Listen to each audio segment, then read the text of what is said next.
Welcome back to my channel. ಹೊಸದಾಗಿ channel ನೋಡ್ತಾ ಇದ್ದರೆ ಸಬ್ಸ್ಕ್ರೈಬ್ ಮಾಡಿಕೊಂಡು ಸಪೋರ್ಟ್ ಮಾಡಿ. ವಾರಾಹಿ ದೇವಿಯ ಆಶೀರ್ವಾದ ಅನುಗ್ರಹ ಎಲ್ಲರ ಮೇಲೂ ಇರಲಿ ಅಂತ ವಿಡಿಯೋ ಪ್ರಾರಂಭ ಮಾಡ್ತಾ ಇದ್ದೀನಿ. ಸಫಲ ಏಕಾದಶಿ ಇದೇ ಸೋಮವಾರ ನಮಗೆ ಬಂದಿರುವಂಥದ್ದು. ಏಕಾದಶಿ ಅನ್ನುವಂಥದ್ದು ನಿಮ್ಮೆಲ್ರಿಗೂ ಗೊತ್ತಿರುವಂಥದ್ದೇ. ಶ್ರೀ ಮಹಾವಿಷ್ಣುವನ್ನು, ಕಲಿಯುಗದ ಭಗವಂತನನ್ನು ಪೂಜಿಸುವಂಥದ್ದು. ಶ್ರೀ ಮಹಾವಿಷ್ಣುವನ್ನು ನಾವು ಏಕಾದಶಿಯ ದಿನಗಳಲ್ಲಿ ಈ ರೀತಿ ಪರಿಹಾರಗಳು ಮಾಡ್ಕೊಳ್ತಾ ಪೂಜೆಯನ್ನು ಮಾಡ್ಕೊಳ್ಳೋದು ತುಂಬ ಅದ್ಭುತವಾಗಿರುತ್ತೆ. ನಿಮ್ಮ ಮನೆಯ ಹತ್ತಿರ ಇರುವಂಥ ತುಳಸಿ ಗಿಡಕ್ಕೆ ಏಕಾದಶಿಯ ದಿನಗಳಲ್ಲಿ ನೀರನ್ನು ಹಾಕಬೇಡಿ ಸ್ನೇಹಿತರೆ, ನೀರನ್ನು ಹಾಕಬಾರ್ದು. ಹಾಗೆ ಮುಖ್ಯವಾಗಿ ನಾವು ಮನೆಯಲ್ಲಿ ಮಾಡುವಂಥ ಪೂಜೆ ಇರುತ್ತಲ್ವ, ತುಳಸಿ ದಳಗಳನ್ನು ನೀವು ಇಟ್ಕೊಂಡು ಪೂಜೆಯನ್ನು ಮಾಡಿ. ಯಾಕಂದರೆ ಏಕಾದಶಿ ಅಂದಾಗ ತುಳಸಿ ಇಲ್ಲದೆ ನಾವು ಪೂಜೆ ಮಾಡಿದ್ರೆ ಅದು ಇನ್ಕಂಪ್ಲೀಟ್ ಅಂತ ಅರ್ಥ ಆಗುತ್ತೆ. ಯಾರಿಗೆ ಉಪವಾಸ ಇರೋದಕ್ಕೆ ಸಾಧ್ಯ ಆಗುತ್ತೋ, ಕಠಿಣ ಉಪವಾಸ ಇರಬೇಕು ಅಂತಿಲ್ಲ. ನಾವು ನಾರ್ಮಲಾಗಿ ಹಾಲು, ಹಣ್ಣು ಇದನ್ನು ಸೇವನೆ ಮಾಡಬಹುದು. ಅನ್ನವನ್ನು ಬಿಟ್ಟು ಬೇರೆ ರೀತಿಯಲ್ಲಿರುವಂಥದ್ದನ್ನು ಕೂಡ ನೀವು ಸ್ವಲ್ಪ ಆಹಾರವಾಗೂ ಕೂಡ ತೆಗೆದುಕೊಂಡು ಪೂಜೆಯನ್ನು ಮಾಡಬಹುದು. ಈ ಉಪವಾಸ ಇರೋದರಿಂದ ತುಂಬ ಲಾಭ ಇರುತ್ತೆ. ಒಬ್ಬ ಮನುಷ್ಯನಿಗೆ ಆರೋಗ್ಯ ನಮಗೆ ತುಂಬ ಬ್ಯಾಲೆನ್ಸ್ಡಾಗಿ, ತುಂಬ ಆಲೋಚನೆಗಳು ಕೂಡ ಉತ್ತಮವಾಗಿರುತ್ತೆ. ನಾವು ಮಾಡುವಂಥ ಆಲೋಚನೆಗಳು, ಹೇಳುವಂಥ ಮಾತುಗಳು ಎಲ್ಲವೂ ಒಂದು ರೀತಿಯಲ್ಲಿ ತೂಕ ಜಾಸ್ತಿ ಆಗುತ್ತೆ. ನಾವು ಮಾತಾಡಬೇಕಾದ್ರೆ, ನಾವು ಹೇಳಬೇಕಾದ್ರೆ ಎದುರಿಗೆ ಇರುವಂಥ ಮನುಷ್ಯರಿಗೆ ನಮ್ಮ ಮೇಲೆ ಗೌರವ ಜಾಸ್ತಿ ಆಗುತ್ತೆ. ಆ ರೀತಿ ನಮ್ಮ ಆಲೋಚನೆಗಳು ಅಷ್ಟು ಶುದ್ಧವಾಗಿರುತ್ತೆ. ಅದಕ್ಕೆ ಈ ದಿನಗಳಲ್ಲಿ, ಏಕಾದಶಿಯ ದಿನಗಳಲ್ಲಿ ನಾವು ಉಪವಾಸ ಇದ್ದಾಗ ಆರೋಗ್ಯ ಎಷ್ಟು ಸುಧಾರಿಸುತ್ತೆ ಅಂತ ಹೇಳಿದ್ರೆ, ಸಾಕಷ್ಟು ಜನ ತುಂಬಾ ಆರೋಗ್ಯದಲ್ಲಿ ಹೆಚ್ಚು ಕಡಿಮೆ ಇರುವಂಥವರು, ಹೆಲ್ತ್ ಇಶ್ಯೂಸ್ ತುಂಬ ಇರುವಂಥವ್ರಿಗೆ ಸಾಧ್ಯ ಆದರೆ ನೀವು ನೋಡಿ ಎಷ್ಟೆಲ್ಲ ಲಾಭದಾಯಕವಾಗಿರುತ್ತೆ ಅಂತ ಹೇಳಿದ್ರೆ ನೀವು ಆಶ್ಚರ್ಯ ಪಡ್ತೀರ. ಏಕಾದಶಿಗೆ ಅಷ್ಟೊಂದು ವಿಶೇಷತೆ ಅನ್ನೋದು ಇದೆ. ಇನ್ನು ಚಿಕ್ಕ ಮಕ್ಕಳು, ಸ್ಕೂಲು, ಕಾಲೇಜ್ಗೆ ಹೋಗುವಂಥವರು ಉಪವಾಸ ಇರಬೇಕು ಅನ್ನೋದು ಏನೂ ಇಲ್ಲ. ಭಕ್ತಿಯಿಂದ ಪೂಜೆಯನ್ನು ಮಾಡಿದ್ರೆ ಸಾಕಾಗುತ್ತೆ. ಕಲಿಯುಗದ ಭಗವಂತ ನಾವು ಏನೇ ಕೋರಿಕೆ ಕೇಳಿದ್ರು, ಎಷ್ಟೇ ಸಮಸ್ಯೆಗಳಿದ್ದರೂ, ಯಾವುದೇ ರೀತಿಯಾದಂಥ ಆ ಪ್ರಾಬ್ಲಮನ್ನು ನಾವು ಫೇಸ್ ಮಾಡ್ತಾಯಿದ್ರು ಕೂಡ ಏಕಾದಶಿಯ ದಿನಗಳಲ್ಲಿ ನಾವು ಅವುಗಳನ್ನೆಲ್ಲ ಹೇಳ್ಕೊಳ್ಬೇಕು ಅಂತ ಏನೂ ಇಲ್ಲ ಸ್ನೇಹಿತರೆ. ಕಣ್ಣು ಮುಚ್ಕೊಂಡು ನಾವು ದೀಪಾರಾಧನೆ ಮಾಡಿ ಈ ಪರಿಹಾರಗಳನ್ನು ಮಾಡಿಕೊಂಡ್ರೆ ಸಾಕು. ನಮಗೆ ಏನು ಬೇಕು, ಏನು ಬೇಡ, ಪ್ರತಿಯೊಂದು ಕೂಡ ಭಗವಂತನು ನಮಗೆ ನಿರ್ಧಾರ ಮಾಡ್ತಾನೆ. ಯಾಕಂದರೆ ಏಕಾದಶಿಗೆ ಅಷ್ಟೊಂದು ವಿಶೇಷತೆ ಇದೆ. ಸಾಕಷ್ಟು ಜನಕ್ಕೆ ಮನುಷ್ಯ ಅಂದ ಮೇಲೆ ನಾವು ಎಲ್ಲರೂ ಕೂಡ ಯಾವುದೋ ಒಂದು ಕೋರಿಕೆ ಅಥವಾ ಯಾವುದೋ ಒಂದು ಸಮಸ್ಯೆಯನ್ನು ಭಗವಂತನ ಹತ್ತಿರ ತಗೊಂಡು ಹೋಗ್ತೀವಿ. ನಮಗೆ ಒಳ್ಳೆಯದು ಮಾಡು, ನಮಗೆ ಇದು ಕೊಡು, ಅದು ಕೊಡು ಅಂತಂದ್ಬಿಟ್ಟು ನಾವು ಪೂಜೆ ಮಾಡುವಾಗಲೂ ಕೂಡ ಕೇಳ್ಕೊಳ್ತಾ ಇರ್ತೀವಿ. ಯಾಕಂದರೆ ನಾವೆಲ್ಲರೂ ಕೂಡ ನರಮನುಷ್ಯರು, ಆಸೆ ಅನ್ನುವಂಥದ್ದು ಹಾಗೆ ಭಗವಂತನಲ್ಲಿ ಇಟ್ಟಿರುವಂಥ ನಂಬಿಕೆ ಈ ರೀತಿ ಇರುತ್ತೆ. ನೀವು ಎಷ್ಟೋ ಜನಕ್ಕೆ ಸ್ವಂತ ಮನೆಯ ಯೋಗ ಇರೋದಿಲ್ಲ, ಭೂಮಿ ಬಂಗಾರ ತೆಗೆದುಕೊಳ್ಬೇಕು ಅಂತ ಯೋಗ ಕೂಡಿ ಬಂದಿರೋದಿಲ್ಲ. ಎಷ್ಟೋ ವರ್ಷಗಳು ದುಡಿತಾ ನಾವು ಏನು 4 ಕಾಸು ಎತ್ತಿಟ್ಕೊಂಡಿರೋದಿಲ್ಲ, ಸೇವಿಂಗ್ಸ್ ಅನ್ನೋದಿರೋದಿಲ್ಲ, ಹಾಗೆ ಮನೆ ಮಠ ಅನ್ನೋದಿರೋದಿಲ್ಲ. ಬಾಡಿಗೆ ಮನೆಗಳಲ್ಲಿರ್ತಾರೆ.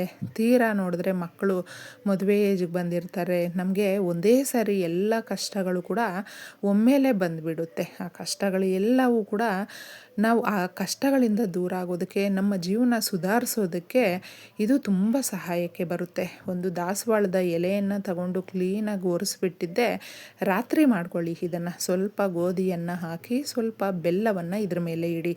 ಎಷ್ಟೋ ದೋಷಗಳಿದ್ದಾಗ ನಿವಾರಣೆ ಆಗುವಂಥದ್ದು. ಮನುಷ್ಯನಿಗೆ ನಮಗೆ ಯಾವ ದೋಷ ಇದೆ ಗೊತ್ತೇ ಆಗೋದಿಲ್ಲ. ಭೂಮಿ ದೋಷ ಇದ್ದರೆ ಎಷ್ಟು ಪ್ರಯತ್ನ ಪಟ್ಟರು ಭೂಮಿ ತಗೊಳ್ಳುವಂಥ ಯೋಗ ಕೂಡೇ ಬರೋದಿಲ್ಲ. ಅಂತಹವರು ಇದನ್ನು ದೇವ್ರ ಮನೆಯಲ್ಲಿಟ್ಟು ನೀವು ಮಾರನೇ ದಿನ ಅದನ್ನು ತಗೊಂಡೋಗಿ ಪಕ್ಷಿಗಳು ಓಡಾಡುವಂಥ ಜಾಗದಲ್ಲಿ ಇಟ್ಟುಬಿಡಿ. ಇನ್ನು ನಿಮ್ಮ ಮನೆಯ ಹೊಸ್ತಿಲ ಹತ್ರ ಸಂಜೆಯ ಮೇಲೆ ನೀವು ಸಂಧ್ಯಾ ಸಮಯದಲ್ಲಿ ನಿಮಗೆ ಎಷ್ಟೊತ್ತಿಗೆ ಸಮಯ ಇರುತ್ತೋ ನೋಡಿಕೊಂಡಿದ್ದೆ 5 ಗಂಟೆಯ ಮೇಲೆ ಎಷ್ಟೊತ್ತಿಗಾದರೂ ಮಾಡ್ಕೊಳ್ಬಹುದು. ಒಂದು ವೀಳ್ಯದ ಎಲೆ ಇಡಿ ಅಥವಾ ದಾಸವಾಳದ ಎಲೆ ಇಡಿ. ಸ್ವಲ್ಪ ಅದ್ರ ಮೇಲೆ ಕಲ್ಲುಪ್ಪನ್ನು ಹಾಕಿ ನೋಡಿ, ಇಲ್ಲಿ ತೋರಿಸುವಂತೆ ನೀವು ಲೆಮನ್ನನ್ನು ಕಟ್ ಮಾಡಿ 4 ಭಾಗಗಳಾಗಿ ಅದಕ್ಕೆ ಅರಿಶಿಣ ಕುಂಕುಮ ಎರಡನ್ನು ಹಾಕಿಬಿಟ್ಟು ನಿಮ್ಮ ಮನೆಯ ಬಾಗಿಲ ಹತ್ರ ಇಟ್ಬಿಡಿ. ಈ ರೀತಿ ಇಡೋದ್ರಿಂದ ಜ್ಯೇಷ್ಠಾದೇವಿ ಯಾವುದೇ ಕಾರಣಕ್ಕೂ ನಮ್ಮ ಮನೆ ಒಳಗಡೆ ಪ್ರವೇಶ ಮಾಡೋದಿಲ್ಲ. ಏಕೆಂದರೆ ಇದರಲ್ಲಿ ಹಾಕಿರುವಂಥ ವಸ್ತುಗಳು, ಕಲ್ಲುಪ್ಪು ಬಂದು ಲಕ್ಷ್ಮೀ ದೇವಿಯ ಸ್ವರೂಪ, ಈ ಲೆಮನ್ ಬಂದು ಹುಳಿ ಪದಾರ್ಥ, ಹುಳಿಯನ್ನು ಮನೆಯಿಂದ ಹೊರಗಡೆ ಇಟ್ಟಿರ್ತೀವಿ, ಅದನ್ನು ತಗೊಂಡು ಹಾಗೆ ಹೊರಟೋಗ್ತಾಳೆ. ಯಾವುದೇ ರೀತಿಯಾದಂಥ ನರದೃಷ್ಟಿ ಇದ್ದರೂ ಕೂಡ, ಕೆಟ್ಟ ದೃಷ್ಟಿಗಳಿದ್ದರೂ ಕೂಡ ಅದನ್ನೆಲ್ಲ ಕೂಡ ತಗೊಂಡು ಹಾಗೆ ಹೊರಗಡೆಯಿಂದ ಹೊರಟೋಗ್ತಾಳೆ. ಶ್ರೀ ಮಹಾಲಕ್ಷ್ಮಿ ಮನೆಯಲ್ಲಿ ಬಂದು ತಾಂಡವವಾಡ್ತಾಳೆ ಸ್ನೇಹಿತರೆ. ಇನ್ನು ಮುಖ್ಯವಾಗಿ ಇನ್ನೊಂದು ಕೂಡ, ನಮಗೆ ಭೂಮಿಗೆ ಸಂಬಂಧಪಟ್ಟಂಥದ್ದು ಒಡವೆಗಳು ಬಿಡಿಸ್ಕೊಳ್ಬೇಕು, ತಗೊಳ್ಬೇಕು, ಹೊಸದಾಗಿ ತಗೊಳ್ಬೇಕು, ವ್ಯಾಪಾರ ಚೆನ್ನಾಗಾಗಬೇಕು ಅಂದುಕೊಂಡಿರುವ ಕೆಲಸಗಳು ನಿರ್ವಿಘ್ನವಾಗಿ ನೆರವೇರಬೇಕು. ಇದಕ್ಕೆಲ್ಲ ಗ್ರಹ ದೋಷಗಳಿಂದ ನಮಗೆ ಏನು ಕೆಲಸ ನಡೀತಾ ಇಲ್ಲ, ಸಾಗ್ತಾ ಇಲ್ಲ, ಎಲ್ಲವೂ ಕೂಡ ಮನೆ ಕಟ್ಟೋದಿದೆ ಅಥವಾ ಅರ್ಧಕ್ಕೆ ನಿಂತು ಹೋಗ್ಬಿಟ್ಟಿದೆ, ಈ ಥರ ಮಾಡ್ಕೊಳ್ತಾ ಇದ್ದರೆ ನೀವು ಒಂದು ದಾಸವಾಳದ ಎಲೆಯನ್ನು ತಗೊಂಡು ಅದರಲ್ಲಿ ಸ್ವಲ್ಪ ಮೈಸೂರು ಬೇಳೆಯನ್ನು ಹಾಕಬೇಕು. ಈ ಬೇಳೆ ಬಂದು ಎಲ್ಲ ರೀತಿಯ ನಮಗೆ ದೋಷಗಳನ್ನು ನಿವಾರಿಸುವಂಥ ಶಕ್ತಿ ಈ ಬೇಳೆಯಲ್ಲಿ ಇದೆ. ಸ್ವಲ್ಪ ಬೆಲ್ಲವನ್ನು ಇಡಿ. ಇದನ್ನು ನೀವು ಎರಡೂ ಕೂಡ ಮಾಡ್ಕೊಳ್ಬಹುದು, ಒಂದು ಗೋಧಿಯಿಂದ ಮತ್ತೊಂದು ಈ ಬೇಳೆಯಿಂದ. ಸಾಧ್ಯ ಆದರೆ ನಿಮಗೆ ಎರಡೂ ಮಾಡ್ಕೊಳ್ಳಿ, ಇಲ್ಲಾಂದರೆ ಇದರಲ್ಲಿ ಯಾವುದಾದ್ರೂ ಒಂದು ನಿಮಗೆ ಅನುಕೂಲ ಆಗುವ ರೀತಿಯಲ್ಲಿದ್ದರೆ ಮಾಡ್ಕೊಳ್ಬಹುದು. ಇದನ್ನು ನಾವು ಒಂದು ಪ್ಲೇಟ್ ಮೇಲೆ ಇಟ್ಟು ದೇವ್ರ ಮನೆಯಲ್ಲಿ ಇಡಬೇಕು. ಈ ಎಲೆಯನ್ನು ಇಟ್ಟು ಅದರಲ್ಲಿ ನಾವು ಹಾಕಿರುವಂಥ ವಸ್ತುಗಳಿರುತ್ತೆ, ಕೇಳಿಕೊಂಡು ರಾತ್ರಿ ಪೂರ್ತಿ ಮನೆಯಲ್ಲಿ ಇರಬೇಕು. ತದನಂತರ ಅದನ್ನು ತಗೊಂಡೋಗಿದೆ ನಿಮಗೆ ಏನಾದರೂ ಹತ್ರದಲ್ಲೇ ಯಾವುದೇ ಒಂದು ದೇವಾಲಯ ಇದ್ದರೂ ಇಡಬಹುದು, ಇಲ್ಲಾಂದರೆ ಹಸುಗಳು ಸಿಕ್ಕಿದ್ರೆ ತಿನ್ನಿಸಬಹುದು, ಇಲ್ಲಾಂದರೆ ಪಕ್ಷಿಗಳು ಓಡಾಡುವಂಥ ಜಾಗದಲ್ಲಿ ಇಟ್ಟುಬಿಡಬೇಕು. ಈ ಥರ ಇಟ್ಟಾಗ ನೀವು ನೋಡಿ, ಕ್ರಿಮಿಕೀಟಗಳು ಚಿಕ್ಕದಾಗಿ ಆ ಪಕ್ಷಿಗಳು ತಿಂದುಕೊಂಡು ಹೋಗುತ್ತೆ. ಈ ರೀತಿ ಪರಿಹಾರವನ್ನು ನಾವು ಮಾಡಿಕೊಂಡಾಗ ನಮಗಿರುವಂಥ ದೋಷಗಳು, ಸಮಸ್ಯೆಗಳು ಬಗೆಹರಿದು ನಾವು ಯಾವ ರೀತಿ ಸಂಕಲ್ಪ ಮಾಡಿಕೊಂಡು ಕೇಳ್ಕೊಂಡಿರ್ತೀವೋ ಅದನ್ನು ನೆರವೇರಿಸಿ ಆ ತಾಯಿ ಕೊಡ್ತಾಳೆ. ಯಾಕೆ ಅಷ್ಟೊಂದು ಚೆನ್ನಾಗಿ ನೆರವೇರುತ್ತೆ ಈ ಕೋರಿಕೆಗಳು ಕೇಳ್ಕೊಂಡಾಗ ಅಂತ ಹೇಳಿದ್ರೆ, ಇದರಲ್ಲಿ ಹಾಕಿರುವಂಥ ವಸ್ತುಗಳು ಅಷ್ಟು ಶಕ್ತಿ ಇರುತ್ತೆ. ಹಾಗೂ ನಾವು ದೈವಿಕ ವೃಕ್ಷ ಅಂತಲೇ ಹೇಳ್ತೀವಿ ದಾಸವಾಳದ ಗಿಡ, ಅದರಿಂದ ತಗೊಂಡಿರುವಂಥ ಎಲೆ ನಮಗೆ ತುಂಬ ಶಕ್ತಿ ನೀಡುತ್ತೆ. ಭೂದೇವಿ ಲಕ್ಷ್ಮೀದೇವಿ ನಿವಾಸ ಆಗಿರುವಂಥ ಗಿಡ ಇದು. ಇದನ್ನು ತಗೊಳ್ಳುವಾಗ ಸಂಕಲ್ಪ ಮಾಡಿಕೊಂಡು ಈ ಪರಿಹಾರಕ್ಕಾಗಿ ತಗೊಳ್ತಾ ಇದ್ದೀವಿ ಅಂತ ಕೇಳಿಕೊಂಡು ನಮಸ್ಕಾರ ಮಾಡಿ ತಗೊಳ್ಳಿ. ನಿಮ್ಮ ಮನೆ ಹತ್ರ ಇದ್ರೂ, ಬೇರೆಯವ್ರ ಮನೆ ಹತ್ರ ಇದ್ದರೂ, ಎಲ್ಲೇ ಇರಲಿ ಅದನ್ನು ತಗೊಳ್ಳುವಾಗ ಈ ರೀತಿ ನೀವು ಅದನ್ನು ಪಾಲನೆ ಮಾಡಿಕೊಂಡು ತಗೊಳ್ಬೇಕು ಸ್ನೇಹಿತರೆ. ಹೆಂಗಂದರೆ ಹಂಗೆ ನಾವು ಜೋರಾಗಿ ಕಿತ್ಕೊಂಡು ಬರಬಾರ್ದು. ಇಷ್ಟು ಮಾಡ್ಕೊಳ್ಳಿ, ಬಹಳ ಒಳ್ಳೆಯದಾಗುತ್ತೆ. ಧನ್ಯವಾದಗಳು.